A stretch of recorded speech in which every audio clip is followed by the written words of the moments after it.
Аз бих апелирал към вашата професионална етика, от гледна точка на точния баланс между интереса на обществото да бъде максимално добре информирано и баланса по отношение на това, че тук говорим за огромна трагедия и съответно близките на тези хора не биват да бъдат толкова много информирани. Така че разчитам на вашата професионална етика, на вашия професионализъм да поднесете информацията така, че да бъде достатъчно щадяща. Сега, нека да оставим версиите на колегите от следствието, защото те вече работят, разпитват, имаме свидетели. Колегата Седофов, нека да каже, до толкова, доколкото трябва, може в този етап, но, както виждате, тук има мантинела, която просто е отнесена от този автобус, което означава, че най-вероятно по някаква причина автобусът е минал в дясно по посока на движението.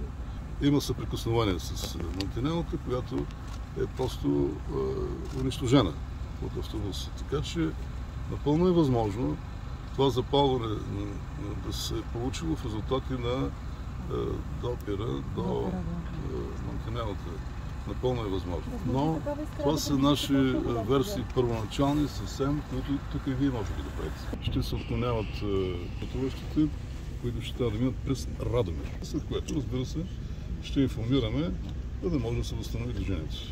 Но знаете, че такива процесуални действия изискат доста време. Едва ли ще стане в рамките на днешния ден? Ще стане в рамките на днешния ден. Происшествието е станало в сигнал за происшествие, получен в 2 часа тази сутрин. Така че данни са много начални.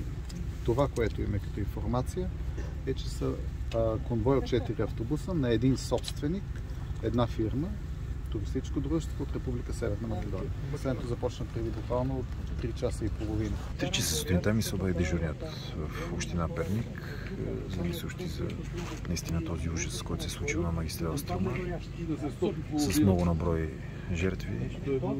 Автобус македонска регистрация е претърпял тежко ПТП, след което се е запалил тук на това място.